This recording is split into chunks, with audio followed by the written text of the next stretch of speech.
Idea number 5 from Stoicism, from the Stoics. Freedom places demands on us. We cannot have a light heart if our minds are a melting pot of fear and ambition. Like we saw before in one in this series, that desires and aversions are something that in reality control us. Although the first intuition in what most folks believe on is that, and unfortunately they tend to delude themselves into thinking that freedom is really doing what feels good and foster comforts and ease. So that's what freedom, you might think of freedom as something like, I want to stay up all night, so I'll be stay up all night. Or I will stay in bed, or I want to eat just candy today, all the day. But, like we said, the reality is that the examples I gave are easy to understand. That they are not good, right? So freedom, the Stoics defend that freedom is not doing always what you want. That's why they say authentic freedom places demands on us. There's this interesting study that says that where kids were like a kind of a trial, kind of a clinical trial in psychology, where they took young kids into a room, they showed them candy in front of them, and then a grown-up leaves the room. And before leaving the room, the grown-up says, hey, you can have this candy right now, or you can wait for me to be back and I'll give you a bunch more later.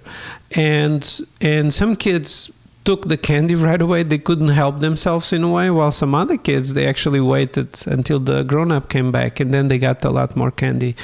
And then they followed the lives of these kids over time, and they saw a correlation between the ones who were able to hold back, to delay this gratification, and to have a correlation with being more successful, with doing better in life. So what it means is that the kids who hold back, they were better trained, or they were able to better train themselves into controlling the instincts, the bias. And I think all humans are a collection of ideas, bias, cultural bias. Some of them are very are by nature. For example, our desire for sugar. It's something which is kind of written in the DNA. It was about surviving. So everything which is sweet will give us a lot of calories. So our body is like, yeah, I get more of that. So that's one example of it. Some biases are also cultural. So the reality is that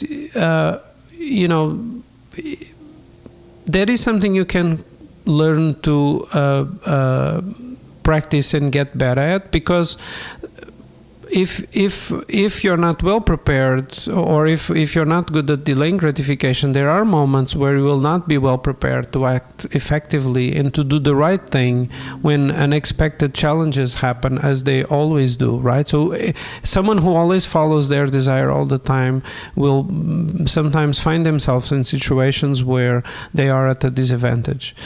And that's why authentic freedom places demands.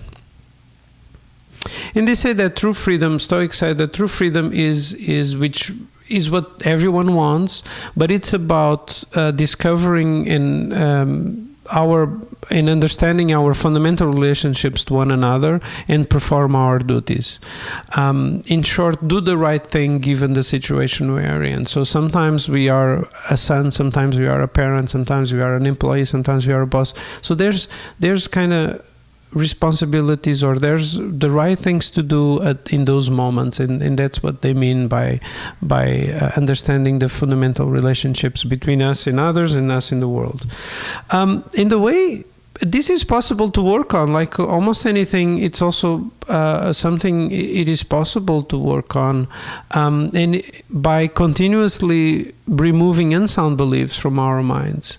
That way we become increasingly capable of seeing through our biases, fears, desires, lack of self-control.